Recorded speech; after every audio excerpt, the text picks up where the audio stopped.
Okay, so the second approach is the binary search. The binary search consists in having a sorted array, okay, like the one, for example, here in the increasing order, from 0 to 9, let's assume. And then let's assume that we look for the value 2. Okay, so what we will do, so we search for 2. So first of all, we start in the middle value. In this example, it's 5. So we will make a comparison. If the search value is smaller than the middle value, okay, so it means the search value will be, okay, present in the left side, the lower case, the lower part of the array. Okay, so in this case, we are going to take the middle value of the remaining array, that is this one. So all this part will not be considered for the search, and our array will become from 0 to 4. And this is the middle value. Okay, so now in this case 1 is greater than 2. It means that the value is in the right part or in the greater part of the array. So our array will be equal to 2, 4, and now the middle value is equal to the search value, so the algorithm will stop.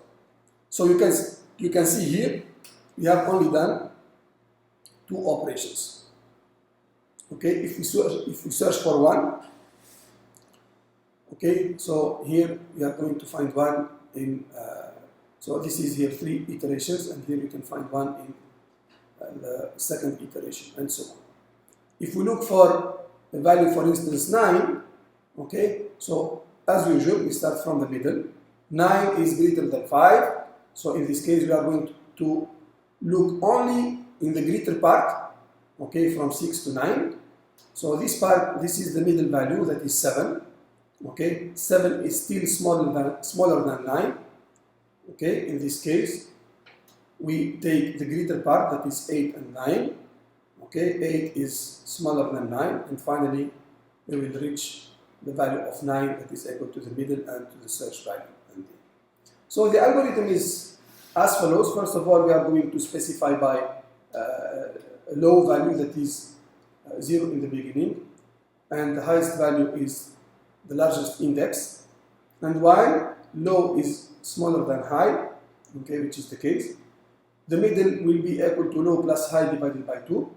Okay, this is the middle value, and we will make a comparison. If x is smaller than the middle value, in this case, what does it mean?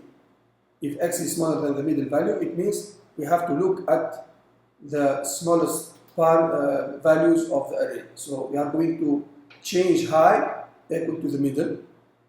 Okay, so high will be equal to the middle. Like in this case, high will be equal to 5, and we only consider these values. Okay, else low will be equal to middle plus 1.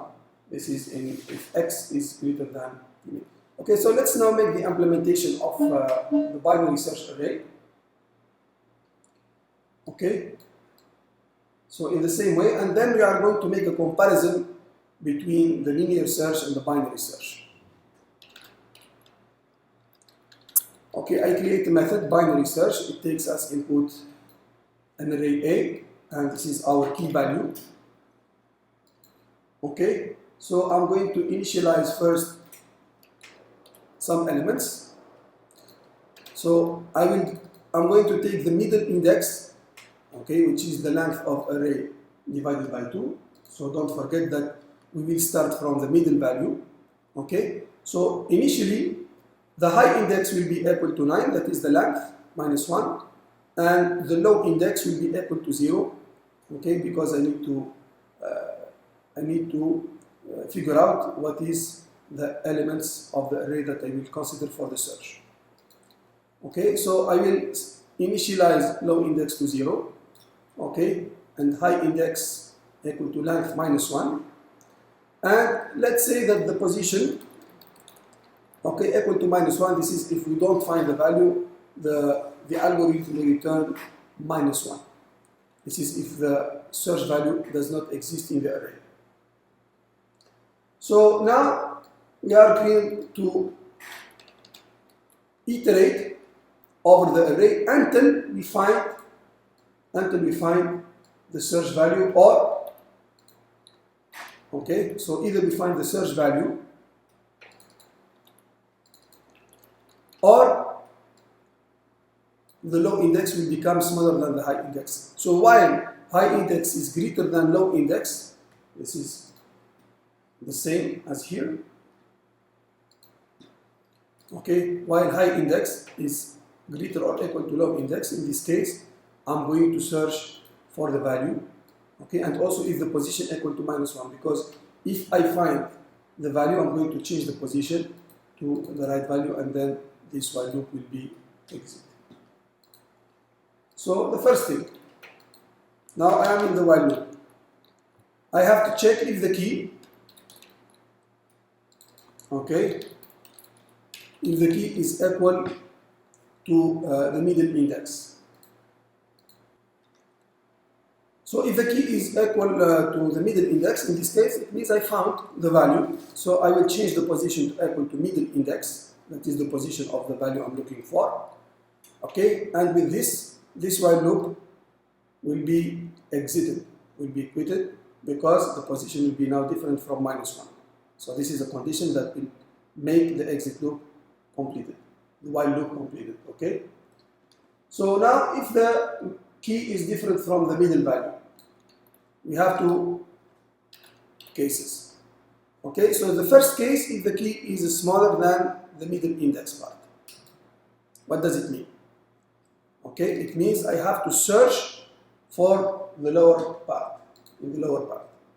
Okay, so now if the key is smaller than the middle value, I have to search only for this smaller part. What does it mean? It means the high index that was the length of the array, okay, must now be switched to the middle value -1. So I only consider these 4 values. Okay, this is what we will do. Okay, so here the high index will be equal to middle index -1. Okay. In the opposite case, else, okay, that is, for example, here, I'm looking for 9. 9 is greater than 5. So I'm going only to look at this part here. Okay. So what does it mean? It means the low index that was in 0 here will point only to 6. So I'm going to look from 6 to 9 only. So I'm going to change the low index value to be equal the middle value plus 1. Okay? The middle value plus 1. This is what we do. Low index equal to the middle index plus 1. Okay? And finally, I have to update the middle index. Okay, I have to update the middle index. The middle index will be equal to the highest index plus low index. So here I will do plus 1 divided by 2. Okay, this is the new middle index value, and then the algorithm will iterate again. We will check the key against the new value in the middle. Okay, in the middle of the partial array section. Okay, so if all is fine, I'm going finally to return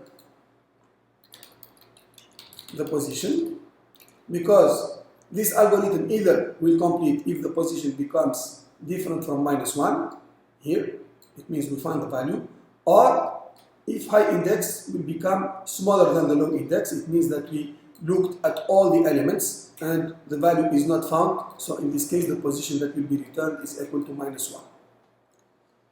Okay, so let's try this out now. I'm going to start at time 2. Okay, then I will take the instance 2 as the beginning. I will then perform the binary search. I will put this array as input and the search value, maximum value -1. Okay, and finally, I'm going to capture the time at the end of the search, and I will print the statistics at the end. Okay, we print statistics, the binary search. So here the linear search time will be equal, and the position here that will be calculated from this. So let's execute now. We will take the same max array value. So it's impressive. Observe now, for this number of values, the search time is around 200 milliseconds for the linear search, and for the binary search is equal to 0 millisecond. It means a few, maybe microseconds only. Okay? So we can also count the number of iterations. So here we have the number of iterations is equal to the maximum value. Let's look at the number of iterations in the binary search. So I'm going to calculate the number of iterations. Okay? Let's consider number of operations equal to 0 in the beginning, and every time I enter the loop, I'm going to increment. Okay? And before returning the value, I'm going to print how many operations or iterations were done. Okay? Let me do this again. So here it means only 20 iterations were necessary to find this value inside an array of such a length. And here, look at the number of iterations. It's equal, because this is the last value in the array. So this took the whole maximum index, and this took only 28 search operations, which is impressively less. Okay, so this is why binary search is much more efficient than the linear search, but it has the constraint that the binary search can only be applied to a sorted array. So if the array is not sorted, in this case, binary search cannot be applied. Okay, so now if I reduce the number of values, okay, we can see now only 26 operations. So if I reduce more, 19 operations here. So you can see, although we have very large values, the number of operations here is very small, and the linear search is just a few microseconds. So there is a big difference. But linear search might be better from binary search when you have small values. For example, if I have 30 values here, okay, still the number of operations is big, but also the linear search time will become very small. Okay, so just to summarize, we have now presented two search algorithms, very famous search algorithms, the linear search and the binary search. Okay, so we demonstrated through this simple example that binary search is more effective than linear search when we have large arrays. Okay, and also when the array is sorted. So we say that the linear search has a linear complexity. Okay, it means the execution time will depend on the execution time will depend on the number of values of the array, on the length of the array, linearly. It means if we double the size of the array, the execution time will be also doubled. Okay, if we multiply by 3 the size of the array, the execution time will also multiply by 3. Okay, however, the binary search has a time complexity equal, okay, equal to logarithmic of n, where n is the size of the array. Okay, it has a logarithmic complexity, time complexity, log n. So this is what we call ON, linear complexity, and this is the complexity of O log n. Okay, so with this we complete this tutorial, and see you in the next tutorials. Thanks for watching.